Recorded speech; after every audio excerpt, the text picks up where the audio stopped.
Assalamualaikum warahmatullahi wabarakatuh. Selamat pagi, Bapak Ibu penilai dalam sertifikasi dosen gelombang 1 tahun 2025. Perkenalkan, saya adalah Winda Maharani, salah satu dosen di program studi psikologi di Universitas Nahdlatul Ulama Indonesia. Video ini dibuat untuk melengkapi persyaratan dalam pengajuan sertifikasi dosen gelombang 1 di tahun 2025, yaitu pernyataan diri dosen dalam pernyataan diri dosen unjuk kerja Tridharma Perguruan Tinggi atau PDD UKTPT dalam bidang pengajaran. Pada kesempatan kali ini, mata kuliah yang akan saya ambil sebagai contoh video pembelajaran adalah mata kuliah Psikologi Abnormal. Mata kuliah ini terdiri atas 2 SKS, di mana disampaikan melalui metode DIA, yaitu Delivery, Interaction, and Assessment, dalam pembelajaran sinkronus di kelas maupun asinkronus melalui Zoom meeting. Mata kuliah Psikologi Abnormal sendiri bertujuan untuk membantu mahasiswa membedakan konsep normal, abnormal, dan patologis dalam ranah psikologis. Materi dalam mata kuliah ini berusaha mengenalkan konsep diagnosis klinis dalam menentukan gangguan psikologis melalui materi asesmen psikopatologi, kemudian metode penelitian, hingga cara untuk menegakkan diagnosis. Untuk memperkaya khasanah keilmuan mengenai gangguan psikologis, mata kuliah ini juga membahas berbagai jenis gangguan psikologis menurut DSM-5 TR. Pada akhir mata kuliah ini, mahasiswa diharapkan dapat mengenal, memahami, serta membedakan ciri-ciri dan karakteristik berbagai gangguan psikologis yang ditemui di masyarakat, serta dapat memberikan edukasi awal mengenai gangguan psikologis pada masyarakat umum non-psikologi. CPL sendiri dari Prodi Psikologi untuk mata kuliah ini yaitu yang pertama adalah CPL pengetahuan PP1, yaitu menguasai konsep teoritis utama atau major konsep tentang proses dan fungsi mental manusia seperti memori, emosi dan motivasi, serta sejarah dan aliran dalam psikologi. Kemudian ada PP2, yaitu menguasai konsep teoritis tentang pengaruh otak dan sistem syaraf terhadap perilaku. Serta PP6, yaitu menguasai konsep teoritis tentang kesehatan mental dan psikopatologi. Keterampilan umum yang diharapkan dari CPL ini adalah KU2, yaitu mampu menunjukkan kinerja mandiri, bermutu, dan terukur. CPMK dari mata kuliah ini sendiri yaitu mampu menganalisis dan membandingkan konsep-konsep mengenai gangguan psikologis atau psikopatologi, di mana ada 6 sub CPMK yang ingin diraih. Yang pertama, mampu memahami dan membedakan konsep normal, abnormal, dan psikopatologi dalam ranah psikologi. Kemudian mampu menganalisis berbagai paradigma dalam psikopatologi menurut berbagai aliran psikologis. Yang ketiga, mampu memperinci tata cara penegakan diagnosis klinis terkait gangguan psikologi. Yang keempat, mampu mendiferensiasikan karakteristik dari berbagai gangguan psikologis. Yang kelima, mampu membedakan kriteria diagnosis dari masing-masing gangguan psikologis berdasarkan DSM-5 TR. Yang terakhir yaitu mampu memahami penyebab serta penanganan dari berbagai gangguan psikologi. Pokok bahasannya sendiri dari mata kuliah ini yaitu mengenal konsep normal, abnormal, dan psikopatologi atau gangguan psikologis. Yang berikutnya, paradigma dalam psikopatologi. Yang ketiga, cara menegakkan diagnosis dan asesmen gangguan psikologis. Yang keempat, berbagai gangguan psikologi yang tercantum dalam DSM-5 TR. Jadi materi dalam 16 pertemuan di mata kuliah psikologi abnormal ini mengambil dari berbagai gangguan psikologis yang ada di DSM-5 TR untuk setiap pertemuannya. Referensinya dari mata kuliah ini yang pertama yaitu buku Diagnostic and Statistical Manual of Mental Disorder yang 5th edition, yaitu dari American Psychiatric Association tahun 2013. Referensi yang kedua yaitu buku Hooley, Butcher, Nock, and Mineka tahun 2018 dengan judul Psikologi Abnormal edisi ke-17. Buku yang terakhir dari Nevitt, Ratus, and Green tahun 2018 yaitu Psikologi Abnormal di Dunia yang Terus Berubah edisi ke-9 baik di jilid 1 maupun jilid 2. Penilaiannya sendiri terdiri atas 5 komponen: kehadiran keaktifan, tugas individu, presentasi, UTS, dan juga UAS. Metode dari mata kuliah ini pembelajaran menggunakan discovery learning, kemudian presentasi, case study, serta problem based learning. Berikut adalah video pembelajaran luring dari mata kuliah psikologi aktor. Assalamualaikum warahmatullahi wabarakatuh. Selamat siang semuanya. Waalaikumsalam warahmatullahi wabarakatuh. Oke, hari ini kita pertemuan ke berapa psikologi abnormal? Ke 14. Dan hari ini materinya ada yang tahu nggak tentang apa? Iya, ada ya di gangguan kepribadian dan gangguan terkait impuls. Sebelumnya kalau minggu lalu sebelum kita masuk ke materi hari ini, minggu lalu ada yang masih ingat materi yang kita bahas tentang apa? Skizofrenia aja. Gangguan terkait spektrum skizofrenia. Ada apa aja tuh gangguan dalam spektrum skizofrenia? Ada skizofrenia,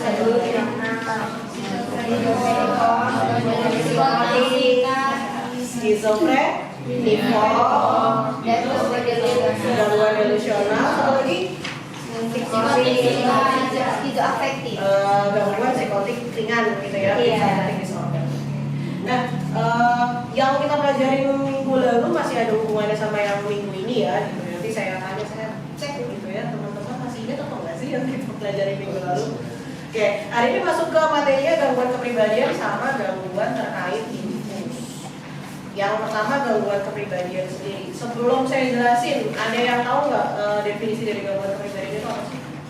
Kalau di buku dia dibilangin ditandai dengan pola-pola perilaku dan cara-cara berhubungan dengan orang lain yang terlalu kaku dan maladaptif. Oke, jadi ditandai dengan pola perilaku dan cara berhubungan yang maladaptif gitu ya dengan orang lain. Oke, nah sisi kepribadian sendiri tadi teman-teman udah benar jawabnya, itu adalah serangkaian sifat psikologis dan karakteristik perilaku yang berbeda-beda yang menjadikan kita unik serta membantu menjelaskan konsistensi perilaku. Jadi walaupun setiap orang itu beda-beda pola perilakunya gitu ya, beda-beda karakteristik perilakunya, tapi yang menjadi kenapa kita sebut sebagai kepribadian karena semua itu menetap gitu ya. Jadi keywordnya adalah menetap kalau itu ngomongin kepribadian. Karena sebenarnya kalau ngomongin kepribadian gitu ya, walaupun di definisi yang awal bilangnya kepribadian itu kan cenderung menetap gitu ya, tapi yang namanya kepribadian walaupun menetap itu adaptif. Ketika kamu punya ciri atau pola perilaku kepribadian sifat yang kaku gitu ya, jadi mau situasinya A, B, C, D itu aja caranya yang dikeluarin gitu. Misalnya kamu sifatnya pelit gitu atau sifatnya nggak tertarik sama hubungan sosial gitu, yang mau di situasi A, situasi B, C, D, semua situasi pakai cara yang sama. Jadi sebenarnya gitu ya, kalau mungkin nanti kalian kita jelasin masing-masing dari si personality disorder, terus kalian merasa ini saya banget gitu. Masa Icol skizoid banget gitu misalnya, atau si ini paranoid banget gitu, si siapa histrionik banget gitu. Itu akan wajar terjadi. Karena apa? Karena masing-masing dari, jadi kayak kepribadian itu spektrum, enggak hitam dan putih, jadi spektrum gitu ya. Kalau kalian merasa kayak saya ada kecenderungan obsesif kompulsif deh gitu, bisa jadi gitu ya kamu masuknya spektrum obsesif kompulsif gitu ya, kepribadiannya, cuma nggak sampai ke disorder. Jadi kalau kamu nanti relate dengan salah satu tipe, it's okay selama dia nggak kaku dan nggak mau adaptif. Jadi dewasa awal tuh udah, abis dewasa awal ke belakang tuh biasanya udah nggak, berubahnya nggak signifikan gitu ya, nggak terlalu drastis. Tapi yang berasa banget tuh perubahannya tuh di remaja sampai dewasa awal. Jadi mulai konsisten, mulai menetap tuh di model seperti itu. Nah kalau melihat prevalensinya gitu ya, jadi dibilang jumlah orang yang mengalami gangguan kepribadian di dunia ini itu 6-10% dari populasi umum gitu. Jadi bisa jadi ada orang yang memiliki gangguan kepribadian tapi dia nggak sadar dia memiliki gangguan kepribadian.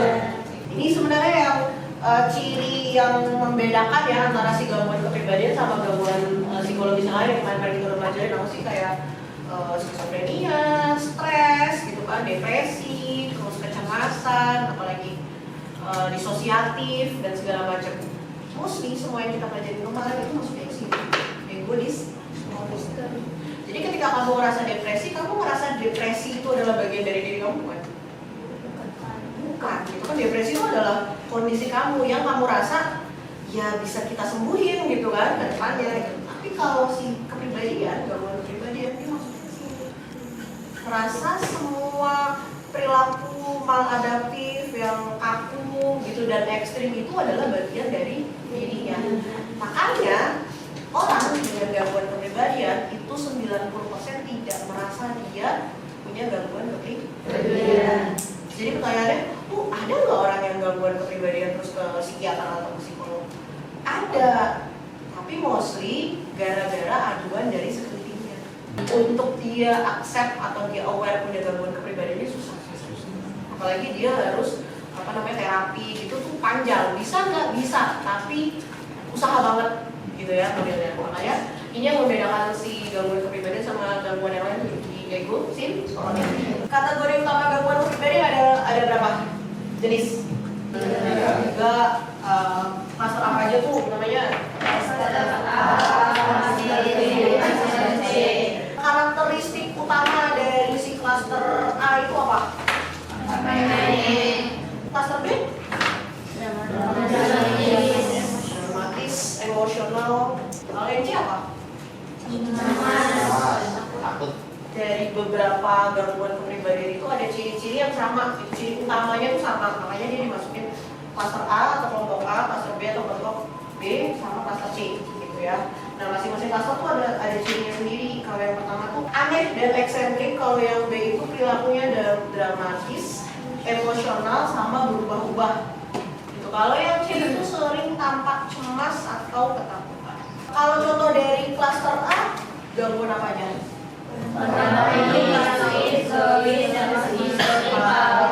Masing-masing dari si gangguan ini ada cirinya. Kita mulai dari yang pertama. Kalau ciri utamanya si paranoid apa? Curiga. Kurang adanya percaya sama orang lain. Oke, curiga, nggak percayaan gitu ya. Kan gangguan delusi dengan waham atau tipenya paranoid. Bedanya sama yang gangguan kepribadian paranoid. Namanya kan sama-sama paranoid nih. Bedanya kalau udah masuk personality, semuanya itu berarti di semua aspek kehidupan. Kalau cuma gangguan delusi yang waham paranoid itu satu tema. Jadi misalnya paranoidnya dia takut dibunuh sama orang lain. Dia cuma kisaran itu doang. Dia nggak paranoid di hal lain gitu. Dia nggak paranoid diomongin sama orang, dia nggak. Tapi dia takut paranoidnya karena takut dibunuh, diburu, dikejar misalnya gitu. Tapi kalau si paranoid personality disorder, semua hal dalam hidupnya itu dia paranoid. Sama pasangannya dia paranoid, sama keluarganya dia paranoid, di sekolah misalnya dia paranoid gitu. Jadi semua aspek dalam hidupnya itu dia paranoid. Ciri utamanya adalah isolasi sosial, sama tidak tertarik hubungan sosial gitu ya. Karena dia namanya ada skizonya gitu, dia makanya agak berpotongan atau cirinya tuh agak mirip sama yang spektrum skizofrenia, NIPAD yang emosi datar terutama, sama ketidakmampuan atau ketidaktertarikan berhubungan dengan orang lain. Itu adalah si skizoid. Jadi kalau masyarakat umum kenal ansos gitu, itu adalah skizoid sebenarnya gitu kalau secara definisi.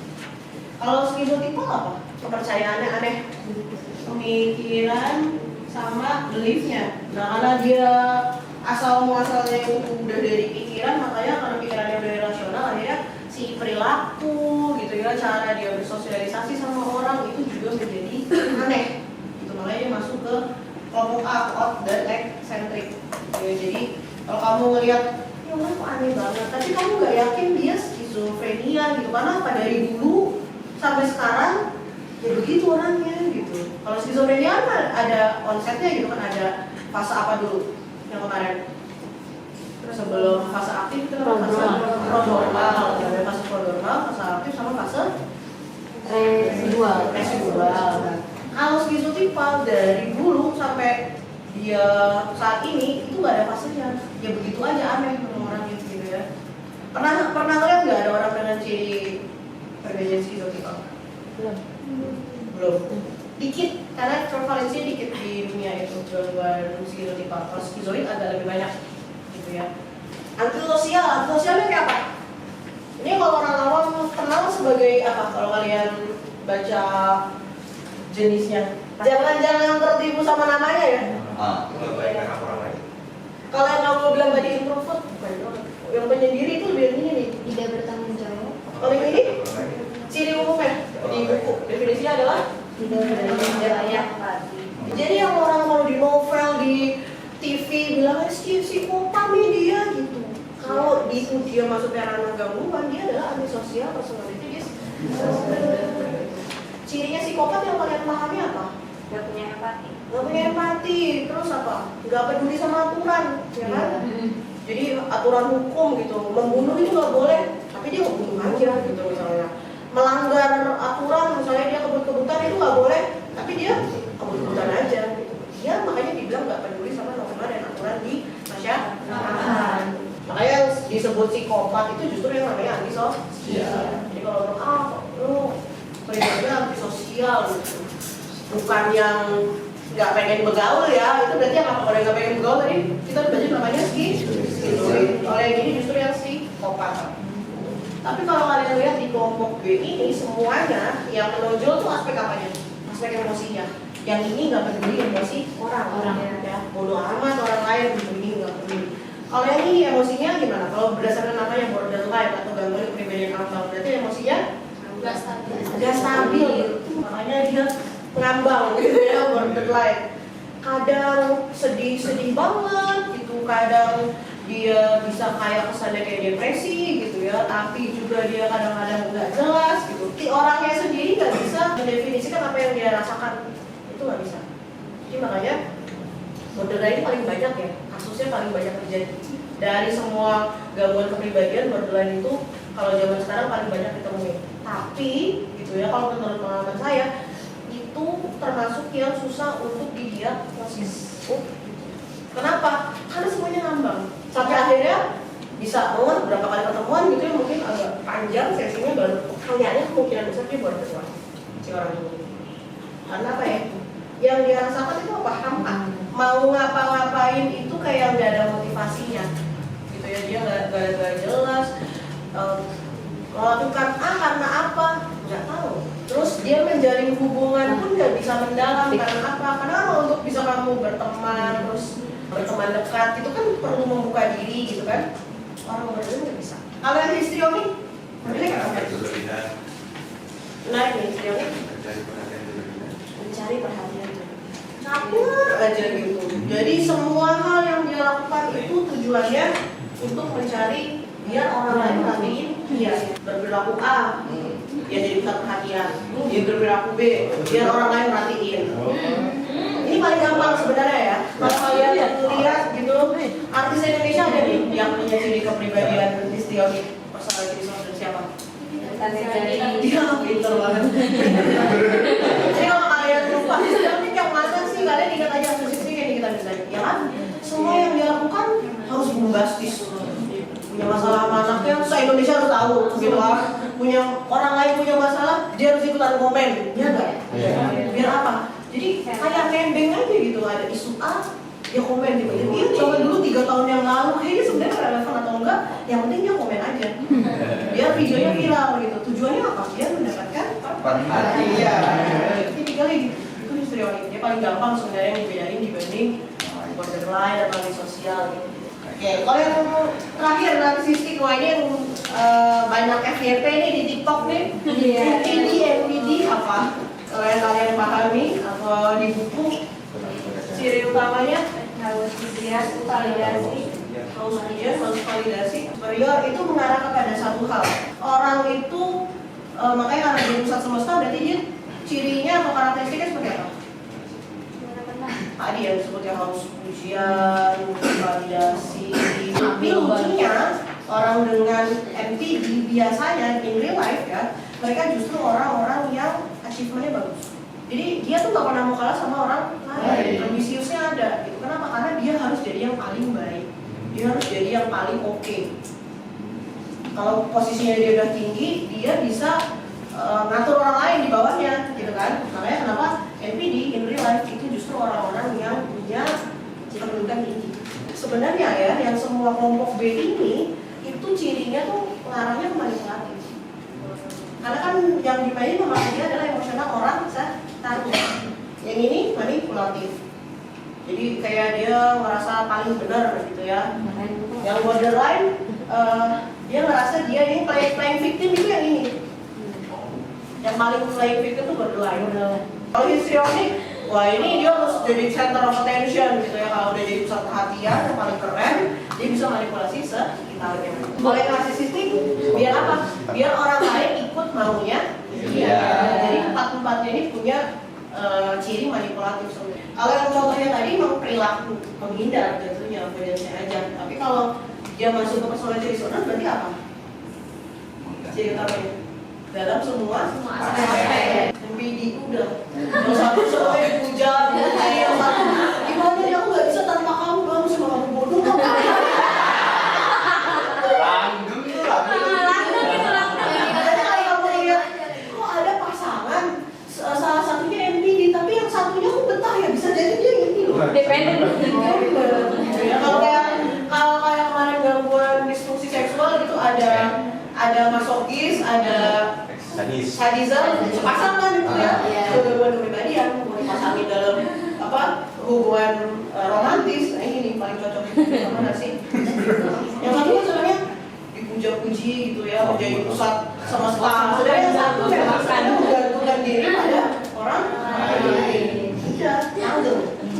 Langgeng tadi. Sama-sama. Yang stres siapa anaknya? Nah, dari 3 klaster ini ada yang mau ditanyakan terlebih dahulu nggak? Nice.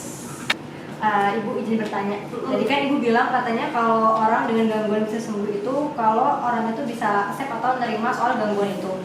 Berarti salah satu syarat untuk sembuh itu dari satu gangguan adalah menerima bahwa dia itu sakit dan butuh buat disembuhkan. Kalau misalnya gini, kamu mungkin histrionik gitu. Enggak, saya nggak histrionik kan parah banget, saya nggak kayak gitu. Itu satu. Tapi yang paling mungkin lagi sih sebenarnya ya, kenapa orang dengan gangguan personality disorder itu yang paling susah untuk didiagnosis karena apa? Karena dia nggak merasa salah sifatnya. Sampai di detik ini gitu, kamu tumbuh dengan di umur sampai yang sekarang, kamu merasa nggak sifat-sifat yang kamu miliki itu salah? Enggak. Ketika kamu ditanya kenapa kamu pemalu, ya maksud dari sana yang pemalu. Itu kan, kok kamu nggak pengen bergaul sama orang lain, emang nggak tertarik aja? Merasa salah nggak? Enggak. Kebayang kan kalau dia personality disorder, merasa salah nggak? Iya, nggak sadar. Nggak sadar gitu. Jadi buat dia itu normal, makanya ego sih bagian dari dirinya. Buat dia ya itu kenyataan dia sehari-hari begitu gitu kan. Cuma orang lain melihatnya ini kok orang tuh nggak sehat banget nih secara mental gitu kan. Ini orang aneh banget, nggak seperti orang dengan rata-rata gitu. Modelnya seperti itu. Jadi kalau dibilang bisa nggak sembuh, bisa, tapi untuk sampai ke tahap dia aware dan dia accept bahwa dia punya ini itu lama dan sulit. Tapi bisa nggak? Bisa sih. Kalau dia mau terapi. Tapi kan kalau kamu tanya sama dirimu sendiri nih, kamu ngubah satu sifat aja susah nggak? Apalagi ngubah satu kepribadian kan? Ya, kamu pikirin aja gitu kayak gini deh. Saya mau berhenti ngerokok, susah nggak? Susah banget. Saya pengen coba rajin makan sehat, itu ngubah kebiasaan kan? Nggak usah sifat nih kebiasaan, susah nggak? Susah. Apalagi kepribadian. Tapi kalau ditanya possible, cuma ya bismillah gitu ya. Oke. Lagi yang mau ditanyain? Bu, izin bertanya, ini kan ada OCPD ya Bu. OCPD itu bisa dianggap sebagai kelebihan nggak sih? Karena dia kan secara itu kan bukan gangguan ya, termasuk juga sifatnya dia itu kan egosentronik. Oke. Jadi itu bisa diibaratin sebagai kelebihan apa bukan? Kalau kamu ngomongnya tentang kepribadian deh, kita belum masuk ke gangguan kepribadian ya. Kayak misalnya kita bilang orang yang sangat teliti dalam bekerja, plusnya apa? Dia tahu detail kecil gitu. Dia kan tahu detail kecil, terus apa? Hasil kerjanya pasti bagus, akurat. Ya kan? Minusnya Paling sosial. lama, gitu kan. Terus dia bisa dientar-entar gitu ngerjainnya karena detail banget gitu. Jadi hal-hal yang nggak penting dia perhatiin gitu. Ini kalau dari contoh itu, yang namanya kepribadian itu nggak pernah bisa kita lihat selalu positif, selalu negatif. Kalau kamu nilai semua sifat kamu itu kamu lihat dari sisi positif sama sisi negatif itu pasti ada. gitu. Kayak jadi misalnya gini, ya anaknya pemalu, dia senangnya di rumah aja, nggak pernah bergaul. Positifnya apa? Dia nggak pernah bergaul bebas gitu kan, ya di rumah aja terpantau gitu. Tapi nggak positifnya atau negatifnya? Nggak bisa bersosialisasi, nggak luwes gitu ya ketika dia bersosialisasi. Jadi kalau dia bilang ini kepribadian atau sifat ada yang positif ada yang negatif, saya akan selalu jawab semuanya ada positif negatifnya. Itu yang kepribadian aja, gitu kan. Tapi kalau udah masukin ke gangguan kepribadian, namanya udah disorder, berarti dia lebih ngarahnya ke negatif. Jadi lebih banyak sisi negatifnya dibanding sisi positifnya. Gitu. Dalam artian, makanya tadi saya bilang setiap orang punya spektrumnya ini kan salah satu. Ada yang ngeliat kan tadi, saya ini lebih ke arah sini gitu kan. Itu karena kamu spektrum, tapi mungkin kamu nggak sampai disorder gitu. Disebut disorder ketika yang tadi apa? Keywordnya kaku dan adaptif. Jadi nggak ya dalam semua hal kamu berlaku seperti itu. Padahal yang orang dengan kepribadian sehat itu adalah orang yang mampu adaptif terhadap lingkungan. Jawab. Ini izin bertanya ya, ini masalah schizoid ini. Kan itu isolasi sosial, tidak tertarik gitu. Pertanyaan saya itu sifatnya itu bisa terjadi pada diri dia sendiri atau terbentuk dari lingkungannya, apa bisa terjadi dari ke trauma dia di masa lalu kayak gitu. Sebenarnya nggak cuma skizoid ya, dari semuanya kalau di buku gitu, secara teoritis gitu dia kalau dari pendekatan psikoanalisis, kenapa orang bisa mengalami gangguan kepribadian? Katakanlah psikoanalisisnya Freud gitu. Misalnya ada kebutuhan atau gitu ya, ada keinginan yang nggak tersalurkan dengan baik gitu, akhirnya terrepress, terus pada akhirnya muncul dalam bentuk yang maladaptif misalnya gitu. Atau kalau misalnya melihatnya dari sudut pandang behavioral atau learning, berarti itu kan semua hal itu atau sifat dari kepribadian itu adalah hasil dari proses pembelajaran, benar. Jadi apa? Ya dari lingkungan, dari cara orang tua memperlakukan dia gitu kan. Ya, kayak tadi saya bilang, saya bercanda nih kalau dependen sama narsisistik nikah langgeng, tapi yang stres anaknya. Membayangkan tuh ya, punya bapak narsisistik, dependen kan nggak sehat, dia bisa jadi dia skizofren nanti. Karena dia bagaimana ini gitu kan, kayak gitu. Jadi nggak kalau dalam gangguan semua ya, hampir semua gangguan psikologis ya, kita nggak pernah bisa pinpoint satu alasan khusus atau faktor khusus ini yang paling berperan, enggak. Jadi kayak interaksi antara nature sama nurture, genetik ngaruh gitu ya, terus pola asuh ngaruh, lingkungan sosial yang tadi kayak misalnya dependen, bapaknya ibunya itu manjain mulu, jadi dia sampai gede nggak bisa ngapa-ngapain, itu kan lingkungan kan yang membentuk sampai akhirnya dia bisa punya ciri kepribadian independen gitu. Tapi ya itu, jadi interaksi antara si nature sama. Jadi mungkin dari 3 klaster ini gitu teman-teman udah punya gambaran pemahaman terkait beda-beda dari masing-masing personality disorder gitu kan. Dan untuk lebih membantu teman-teman memahami bedanya apa sih gitu ya, itu nanti di Edlink bisa diakses, udah ada beberapa 2 kasus gitu ya, 2 kasus tokoh asli gitu ya, teman-teman bisa baca review kasusnya seperti apa, terus nanti dianalisis menurut kalian dengan gambaran kasus tersebut dia masuknya gangguan kepribadian yang mana, cirinya apa sih yang menonjol dari kasus tersebut gitu ya. Nanti dikumpulinnya berarti biasanya kapan? Di depan. Oke, baiklah kalau gitu saya sudahi perkuliahan hari ini. Saya tutup. Terima kasih semua atas partisipasinya. Assalamualaikum warahmatullahi wabarakatuh. Waalaikumsalam warahmatullahi wabarakatuh. Baik, demikian video pembelajaran mata kuliah psikologi abnormal pada program studi psikologi di Universitas Nahdlatul Ulama Indonesia. Semoga video ini dapat menjadi pertimbangan positif dalam pengajuan sertifikasi dosen gelombang 1 tahun 2025. Saya ucapkan terima kasih dan wassalamualaikum warahmatullahi wabarakatuh.